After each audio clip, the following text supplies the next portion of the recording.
Assalamualaikum warahmatullahi wabarakatuh. Pada kesempatan yang berbahagia ini, saya selaku kuasa hukum Bang Taun akan memberikan klarifikasi terkait dengan pemberitaan-pemberitaan di sosial media yang sifatnya sudah menjurus kepada dugaan fitnah dan pencemaran nama baik dari Bang Taun. Hari ini kenapa kita melakukan klarifikasi yang selama ini terkesan Bang Taun diam? Karena hari ini bertepatan juga kita sudah melakukan klarifikasi terhadap lawyernya dari Ibu Susilawati atau yang terkenal dengan sebutan Mak Dordor.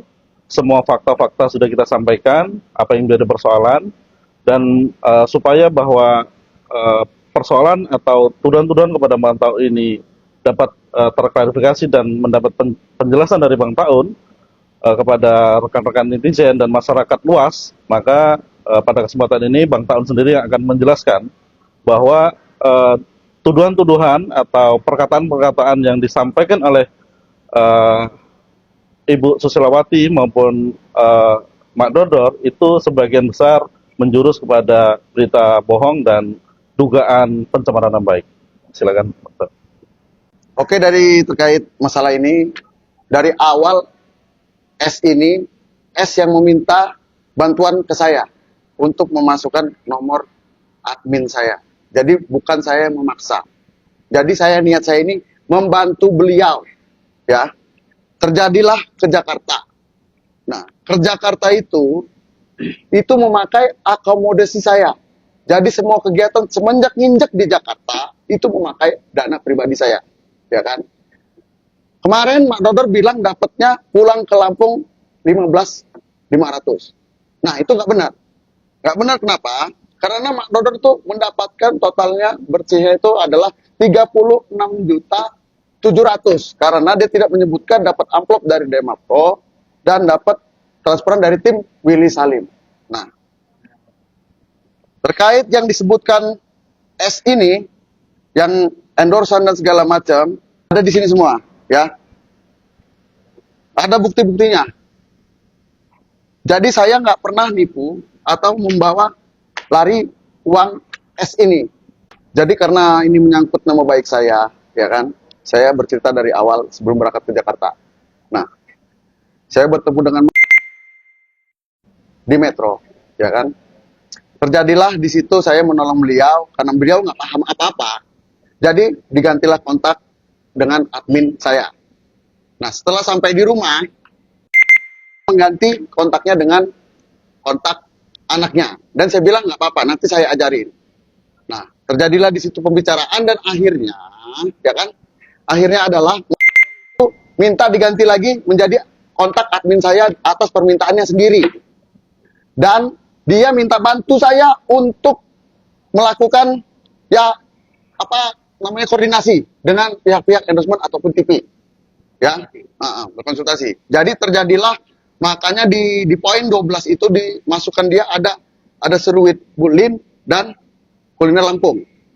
Nah, kuliner Lampung ini itu langsung ke dia, ke rekening dia. Dan termasuk seruit Bulin. Nah, dari mana saya ngambil duit ini? Makanya saya bingung, dipertanyakan sama saya. Nah, sampai di Jakarta. Kenapa di Jakarta itu ada uang masuk ke saya? Itu dikarenakan sejak menginjakkan kaki di Jakarta, itu yang ditanggung sama TV itu cuma pesawat dan hotel. Sedangkan kegiatan S ini berkeliling-keliling itu menggunakan dana pribadi saya yang saya talangin, dari pergi ke Indomaret segala, beli rokok, beli makan, supir, mobil, rental, bensin, tol segala macam. Pokoknya segala keperluannya memakai uang pribadi saya. Makanya saya bilang ke saudari S, memakai uang saya dulu nggak apa-apa, nanti tinggal saya kumpulkan dan saya hitung. Dan setelah saya hitung, saya kirimkan bersihnya ke saudari S. Nah, tapi kenapa kemarin itu nggak disebutkan yang dari tim Willy Salim 20 juta dan Dermapro yang 1,2 juta? Karena stigma masyarakat menjadi kok cuma 15.500 gitu loh. Sedangkan yang dikantongin nama dia pulang itu adalah 36.700.000. Itu bersih ya ke rekening beliau. Jadi itu bisa di cross check langsung di tempat-tempat yang kami datangi, ya kan, seperti program TV dan yang lain-lain endorse ini. Karena saya catat semua dan ada pembuktiannya dan bisa ditanyakan langsung ke pihak-pihak yang terkait. Dan semua deal-dealan dari program-program TV segala macam yang ada di situ, semuanya ada bukti di sini.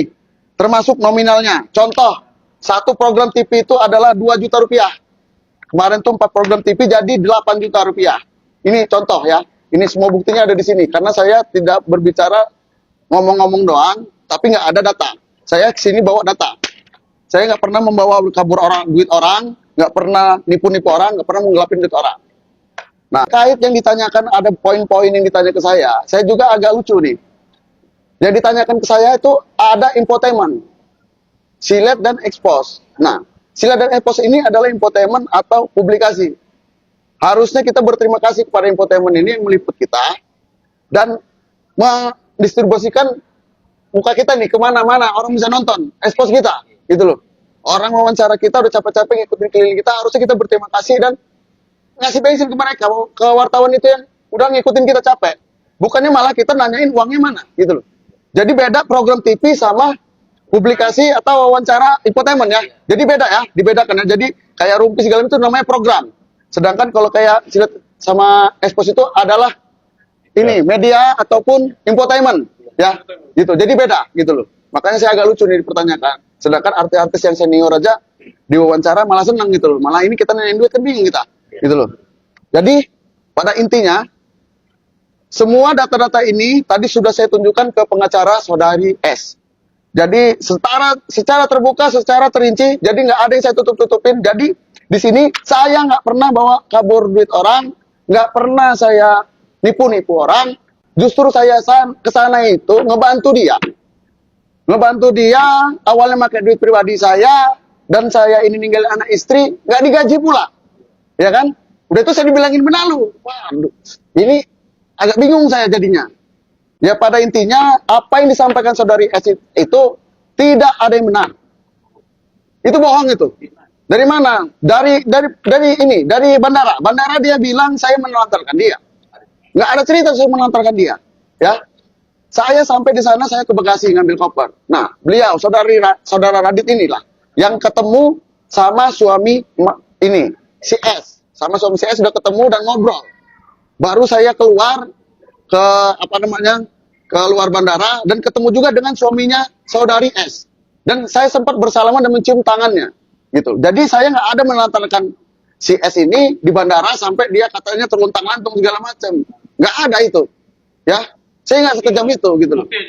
Ya, nanti kita bakal cari CCTV-nya itu. Nah, kita buktikan juga itu. Karena semua itu saya by data ya. Jadi semuanya bisa di cross check langsung. Karena saya nggak mau bikin cerita begini, tapi cuma ngomong doang, nggak ada bukti. Ya, semua dana sudah saya catat di sini dan saya langsung sekecil apapun saya catat di sini. Ya, karena dia kan bilangin saya benalu nih. Nah, semuanya sampai sendal-sendal, padahal itu beli sendal anaknya, gitu loh. Jadi saya nggak ada maling-maling di sini ya. Jadi sekian klarifikasi dari saya dan yang pasti saya tidak pernah menggelapkan atau melarikan uang orang. Yang pasti. Justru saya ngebantu dia, saya nggak digaji dan saya rela meninggalkan anak istri saya di rumah, ya kan? Untuk ngebantu saudari S. Ya, termasuk beliau teman saya ini. Jadi nggak ada saya nipu-nipu atau menggelapkan uang itu, nggak ada itu, ya. Jadi pesannya adalah sejelek-jeleknya saya, seburuk-buruknya saya adalah orang yang pernah ngebantu, salah satu orang yang pernah ngebantu dia. Begitu aja. Sekian dari saya. Terima kasih. Itu tadi penjelasan yang udah jelas dan lugas dari Bang Taun. Tidak ada satu dikit pun fakta yang kami tutupi, apalagi menyangkut hak orang. Dan sekali lagi ditegaskan bahwa Bang Taun ini niatnya adalah membantu.